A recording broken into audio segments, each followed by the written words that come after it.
story time about my worst trip off LSD. So one of the kids in my friend group was about to leave for Arizona, and we would always talk about how we need to trip together before he leaves. And anytime that I would trip off acid, I would go to my one plug. Well, he ran out, so we had to go to somebody else. And I've never tried this kid's stuff before. I just said, fuck it, YOLO. Which should not have been my motto at the time, but it was. So that night, we're in the car, and one of our friends is driving because he's sober, obviously. And before I put the tab on my tongue, I started to get really nervous. And I have never felt like that before I've taken acid. But I kind of just said fuck it, and I put it on my tongue. So we go pick up 2 more people that I'm not really close with. So then we make our way over to our other friend's apartment. And I'm kind of feeling it, but not really. But then as soon as we walk into that apartment, I start tripping balls. And everything was going good. But then my dumb ass decided to look in the fucking mirror. And as soon as I look in the mirror, I see myself smile back at me, like for part 2.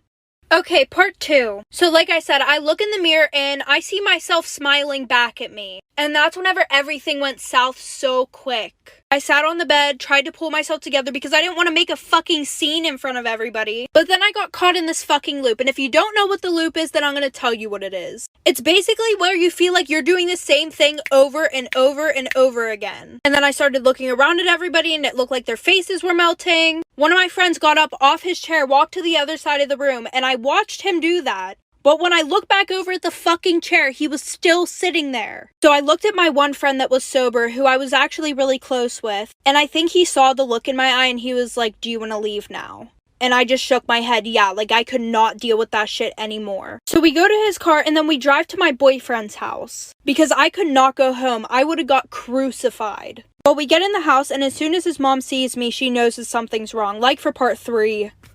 Okay, part 3. So like I said, I walked in and she knew that something was wrong with me right away. Because she was like, "Oh, I have a letter from your boyfriend." And usually I would run up, grab it, read it really quickly, because I would only get like 1 letter a week. But instead I ran downstairs because her face was fucking melting. So 5 minutes later, she has to come downstairs and help me get dressed into my pajamas because I forgot how to dress myself. I didn't want to be left alone that night, so my friend stayed in the basement with me. So he went and tried to go to sleep, but he couldn't because I was watching Butterfly Effect for 8 hours straight. Like that was the only thing that could calm me down.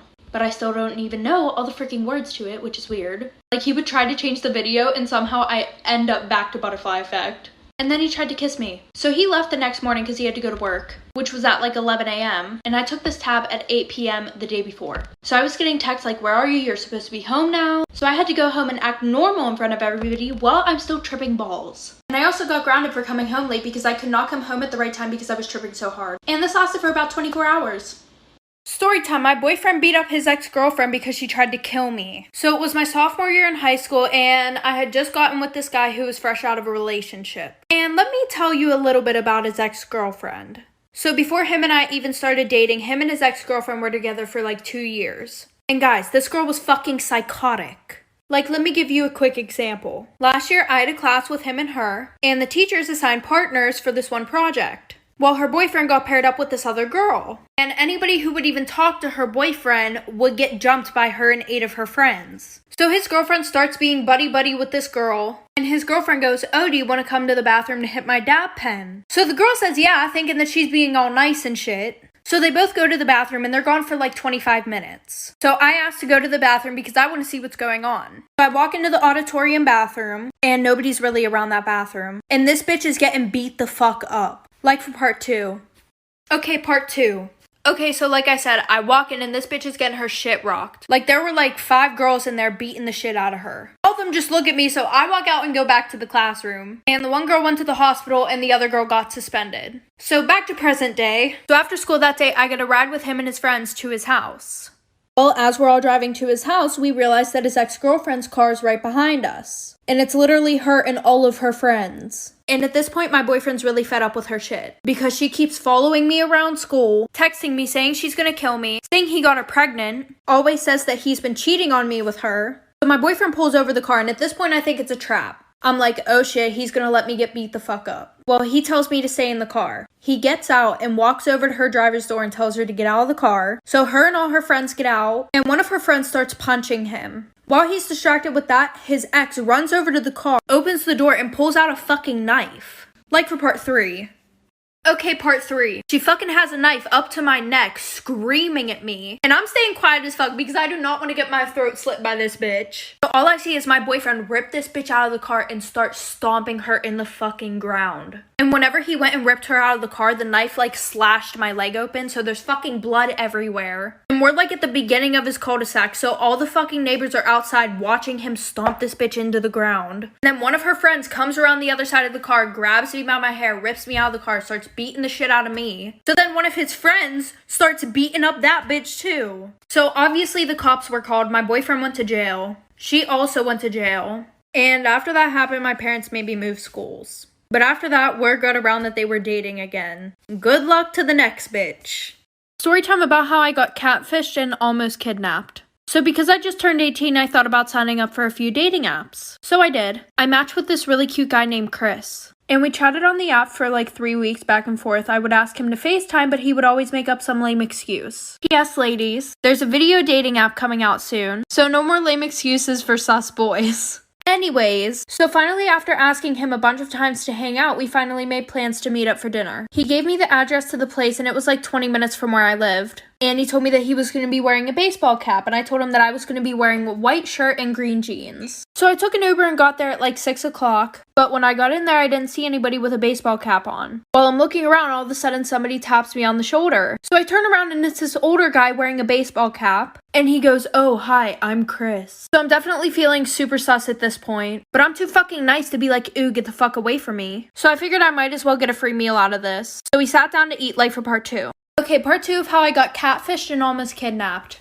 So we get seated, we ordered our food, and I start talking to him. You know, I was just trying to be nice and finish my meal, but it was literally so creepy. The whole time he's like, "Wow, you're so beautiful. How are you still single? Yada, yada, yada." I honestly just wanted to eat and leave so bad. So here I am texting my friend that I just got fucking catfished. And while I was going in and out of my purse, I dropped my phone on the floor. And I know you're probably thinking, "Oh, why the hell is she telling us that part about the phone?" Well, because I'm pretty sure that he put something in my drink. No, like he 100% put something in my fucking drink. So I hurry up and eat my food and drink my drink because I just wanted to get the hell out of there. And my drink tasted totally fine, like there was no bitterness or anything. So while he was getting the check, I went to the bathroom to call my friend. And as soon as I get into the bathroom, I start feeling so off. And no, it was not my anxiety from sus Chris.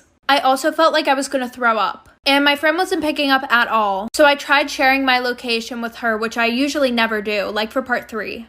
Part 3 of how I got catfished and almost kidnapped. So like I said, I shared my location with her, but it took me forever because I had no control over my body whatsoever. And I was throwing up uncontrollably. So she immediately knew that something was wrong because I wouldn't just randomly share my location with her. So that's when I blacked out, and I really only remember a few things that happened after that. Like I remember being out in the parking lot and him walking me to a car, which I thought was my Uber. So I remember waking up in the car and looking at the dashboard and it being 9 o'clock at night. So I start to wake up a little bit and I realize that I'm in somebody else's car and I can't find my phone anywhere. I'm pretty sure I blacked out again after that because the last thing I remember is a police officer standing over me and shining a flashlight in my face. So apparently there's security footage of him pulling off into a gas station and putting me in the trunk, and he was able to make it all the way to South Carolina from West Virginia. So my best friend shared my location with authorities. I want to spread awareness that things like this actually do happen. If a picture's worth 1,000 words, a video's worth 1,000,000. So click the link in my bio for a safer option of online dating. Love you guys. Hi guys, so today I'm going to be doing a little vlog. Yes, tonight I am posting a story time. The reason why I haven't posted one is because I have rosacea on my face and I haven't been able to do makeup, blah, blah, blah, blah, blah. But my boyfriend and I are taking my little Lola to the dog park. My life long. Remember back when everyone all the sweater. My company gone, I'm better.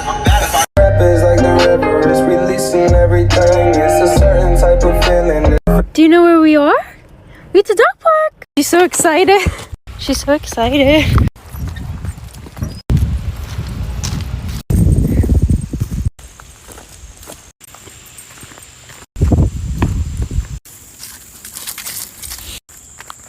Lolo. Oh, she sees another puppy. Oh, 2 puppies. There she goes. Oh, so cute.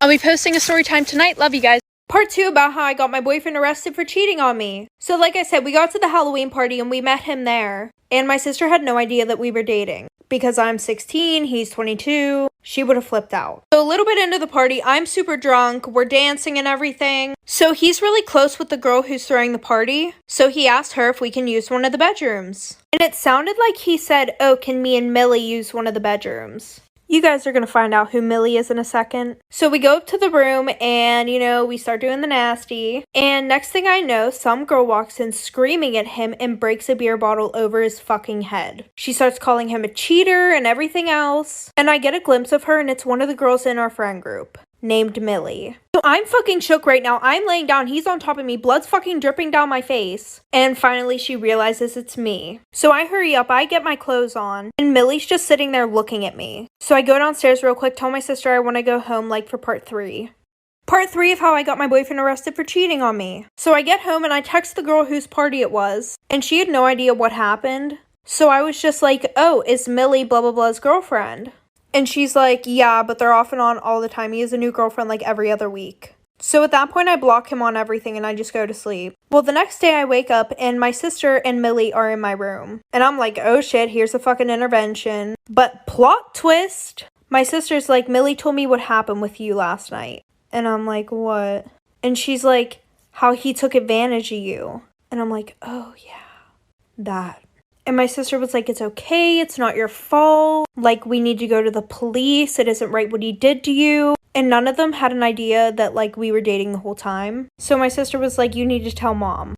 So I told my mom, and then we got the police involved, and now he's in jail. Yes, I know what I did was fucked up. I know I lied. But I have no fucking remorse. Karma's a bitch.